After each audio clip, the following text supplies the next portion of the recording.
What's happening, everyone? Hope you're having a good day. So, as I said in the last video, I want to give you a quick story about a bad experience I had while buying a vehicle, which happened to be my second Tundra. I made a video, I don't know, maybe 5-6 months ago about a terrible experience I had buying a Jeep. So at the end of this video, I will put up the link to that so you could just click it and check that out if you haven't seen it yet. Point of this video is, again, for educational purposes, for folks that are going in to buy and don't necessarily like being in a car dealership, which is probably about 95% of you. And also, I want to see if any of this kind of stuff ever happened to you guys. So we're going to take a trip through time back to 2007 real quick. And that is when I bought my first Tundra. It was a double cab 4.7 liter, which doesn't even exist anymore. It's now 4.6, 2010 and up. So this was an 07 4.7 liter SR5. This was bare SR5, column shifter, bench seats. It was steel wheels. It was all I could afford at the time. Now, when I was buying that truck, the salesman kept bringing up the 5.7, which was their brand new motor at the time. And I wanted it, but I couldn't afford it.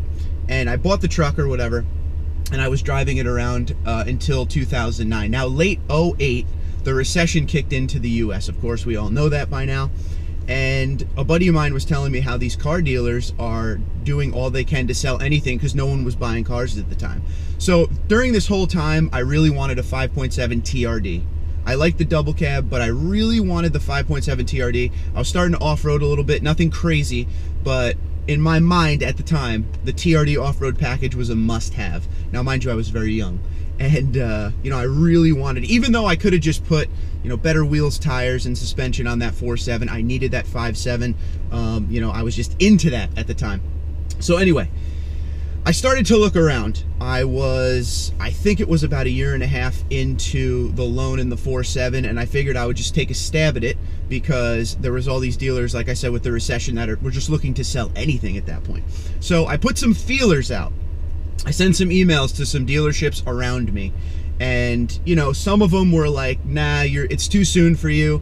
Other ones were like, yeah, bring it in and we'll figure it out, we'll see what we can do. But there was one in particular that happened to me.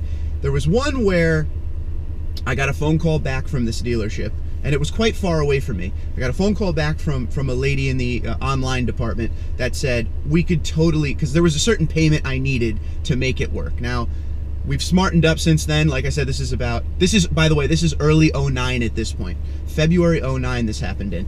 I've smartened up a lot since then. You never really go for the payment. You want to go for the total price of the vehicle. But for me, it was payment at the time. Like I said, I was young. Payment mattered. I had an apartment. I was on a fixed income with everything, and I knew exactly what I could afford with all my bills and everything. So there was a payment that I was after, and you know, I basically in the email said, you know, here's my situation or whatever. And she called me back, and she was like, we could totally do that deal, no problem. Just tell me when you're ready to come in, sign some papers, and it's yours. So hook, line, and sinker. I said, I'll be down in like it was like 2 hours away. So I'll be over there in 2 hours. So it was a Friday evening. I'll never forget it. And I go and I pick up my buddy, because, you know, I was like, you want to roll with me? We'll do this together. And I drove my vehicle down to them. Now, on the phone, and this is the stuff for educational purposes, make sure you get a commitment in writing. That's what I always say. When you're doing, nowadays it's a lot easier to buy a car online. Dealerships will make a deal with you online now versus back in the day where they need you to be in the dealership because they want you to be there so you can't walk away. That's the big thing. But nowadays it's a lot easier, but there's still tactics that go on. So you got to make sure you get your stuff in writing. On the phone, she told me, done deal. We could do that payment, bring it in, ask for my name, and we'll do it right now. Like I said, I told her I'd be there in 2 hours. So I head down to the dealership and I get there. And this is where the games begin, my friends. I get there and I walk in and I ask for her, and they were like, who? And I said the name again, and then they go ask somebody else. They were like, oh, she left for the night. And they were like, well, what did you talk with her about? So she left for the night, which, you know, she was in that room in the back. This happens when you buy online or when you try to buy online. This happens all the time, is the internet person doesn't do the sale with you. They tell you come in, ask for that person, then they put you on another salesman. So I had to explain the entire story all over again to a salesman who was like, oh yeah, that was the other thing. This is an important part. The specific truck that I was looking at which was actually a used 5.7 TRD with like 20,000 miles on it. They were like, that truck sold months ago. So it was a total game at this point. And I was very upset. I was a little mad, you know, kept it inside, but I kept it professional, but inside I was very mad. And I sat down with the salesman, had to explain my whole situation to him, along with the sales manager, and they were like, well, that's impossible. So I go to pick up my stuff, and I'm like, all right, well, thanks for wasting my time. And I go to head out the door. They're like, hold on, before you leave, let me see what I could do. And here's, again, where the games begin, where I told him my payment. He came back with a payment $90 over that a month. And I was like, no, this is my locked, this is where I have to be. And they did it like 2 more times, and I walked out. And as I was getting to my truck, the sales manager, 2 salesmen, and the GM standing in the window, the GM of the dealership standing in the window watching, came running up to me and gave me the deal, which I ended up taking, and ended up with the 09 SR5 TRD 5.7 liter Tundra that I ended up putting a nice lift, wheels and tires on it and everything, and off-roaded with it for years to come. It ended nicely, but I'm telling you, this is where the educational purpose really begins. You gotta do all of your homework before you do it. I didn't do my homework enough. I did not do my homework enough. She hook, line, and sinkered me, man. I went in there thinking it was a done deal. When I got there, I had to explain everything again. It was just, everything about that experience was terrible. Fast forward to today. Every once in a while, I will look in on this dealership to see how they're doing, how their dealer rater scores are. You know how dealers live and die by how you rate them nowadays. And maybe about 5 years ago, all of the management and salesmen, all of them were let go, and they brought in a new team because they had so many complaints on this dealership. It wasn't just me. It was those old school dirty sales tactics. I did end up with the truck. I did end up with the payment, but they put me through misery beforehand. I should have just walked out, but I was at that point where I was trying to do this thing for a couple months, and when they were like, yeah, we could do it, at that point I just wanted it over with. But there's a lot of things we can learn from this. When you're doing email communication correspondence with these dealerships, make sure you save everything. Make sure you get it in writing, on an email, whatever, that says, oh yeah, you could do this payment, boom, it's in writing, so we're gonna do it. Cross your T's, dot your I's, do major research. That's a big thing too that a lot of people don't do nowadays.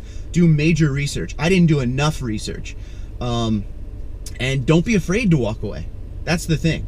Don't be afraid to walk away. There's other dealerships that can do it. Just literally turn and go. It's all about experience nowadays. Car dealerships are in a situation where they really need you more than ever, because you can buy cars online, Carvana, all these things. My brother, I think his, I don't know what it's called. The website he used was, I think it was called Carvoy, don't quote me, where he bought his brand new F-150 and they delivered it to his house. The dealership is being completely taken out of the situation now. So you can buy a car online where you never have to talk to a dealer at all. So they need you more than ever. Okay, so it's all about the experience, customer satisfaction. So if you're not getting that, even in a little bit, just walk out, find somebody else. Find a dealership that wants your business and wants your business for the long term. That's the other thing. It's not about just that one sale. It's about going back for service. It's about them checking up on you, making sure you're happy, all of that kind of thing. And just don't be afraid to write those dealer raters. Just be honest and say exactly how you felt about your purchase. You could save somebody a lot of heartache the next time they go in there and have to deal with it, which is why I'm making this video, just to let you guys know, you know, there's a lot of you out there that don't feel comfortable in car dealerships because dealers are the way they are. Some are great, but some will do whatever it takes to get you in a car, no matter what they have to do. And I don't mean that in a positive way. They won't let you leave. Like I said, that guy ran after me to my car, literally sprinted after me. But just do your research. Do your research on the dealership too before you even go there. Save yourself the drive and get everything in writing. But I would love to hear if any crazy things ever happen to you guys at the dealership. I'm sure I'll get some great stories. And if I have enough great stories, I'll make a video on your stories of horror at a dealership. But again, if you're looking to go and do something at a dealership, just take your time, do it right, don't rush, and read up on everything, all right? And get it in writing. Twitter and Instagram at tundradude34, tundradude34@gmail.com. Don't make the mistakes I made, and have a good one.